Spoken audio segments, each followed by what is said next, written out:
हाय प्रोटीनयुक्त मूग डाळीचे आप्पे सकाळच्या घाई गडबडीत नाश्त्याला झटपट कसे बनवायचे ते आज आपण बघणार आहोत. तर इथे आपले आप्पे बघा कसे टम्म फुगलेले आहेत. चला तर मग कसे बनवायचे ते बघूया. त्यासाठी आधी त्याला लागणारे साहित्य आपण बघून घेऊ. तर इथे मी 5 ते 6 तास मूग डाळ भिजत घातली होती. तुम्ही रात्रभर देखील भिजत घालू शकता. त्यानंतर 5 ते 6 हिरव्या मिरच्या, हिंग, 2 चमचे रवा, थोडीशी कोथिंबीर, जिरं, चवीपुरतं मीठ, एक कांदा बारीक कापलेला, लाल तिखट व थोडासा खाण्याचा सोडा घेतला आहे. सर्वात आधी आपण जी मूग डाळ आपण भिजत घातली होती ते मिक्सरला फिरवून घेऊ. तुम्ही साल काढलेली मूग डाळ देखील वापरू शकता. मी इथे सालासकट मूग डाळ वापरलेली आहे. यामध्येच आपण 5 ते 6 लसणाच्या पाकळ्या व हिरव्या मिरच्या व 1 इंच आल्याचा तुकडा घालून घेऊ व मिक्सरला छान बारीक फिरवून घेऊ. अशा प्रकारे मिक्सरला फिरून घ्यायचे. नंतर हे सर्व वाटण एका बाउलमध्ये काढून घ्यायचे.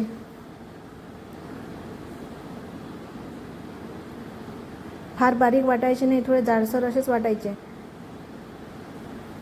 त्यानंतर यामध्ये 2 चमचे रवा घालून घ्यायचा. तुम्ही रव्याऐवजी बेसन देखील घालू शकता, तेही चवीला छान लागते. त्यानंतर यामध्ये चिमूटभर खाण्याचा सोडा घालून घ्यायचा. एक कापलेला कांदा घालून घ्यायचा.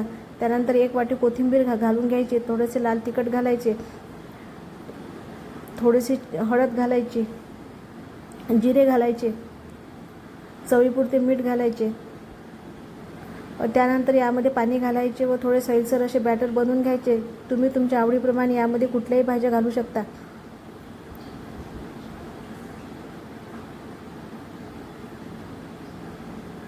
अशा प्रकारे बॅटरची कन्सिस्टन्सी असली पाहिजे.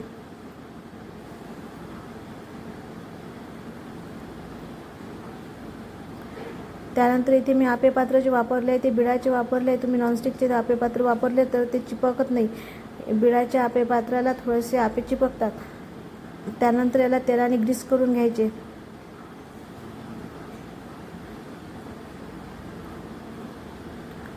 यामध्ये तयार केलेले बॅटर घालून घ्यायचे व दोन्ही बाजूने छान भाजून घ्यायचे. आता यावरती थोडं झाकण ठेवायचे व 5 मिनिटे आपले शिजून घ्यायचे.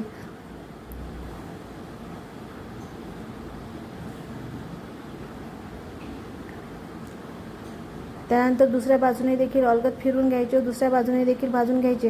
हे बिळाचे आप्पे पात्र असल्यामुळे ते थोडेसे बुडाला चिपकतात. तुम्ही जर नॉनस्टिकचे वापरले तर ते चिपकणार आहेत. तयार आहेत आपले गरमागरम असे आप्पे. आपले आप्पे बघा कसे टम्म फुगलेले आहेत व चवीलाही भन्नाट लागतात. एकदा नक्की करून बघा. पूर्ण व्हिडिओ बघितल्याबद्दल धन्यवाद. अशाच नवनवीन रेसिपीसाठी मराठी मेजवानीला नक्की सबस्क्राईब करा. धन्यवाद.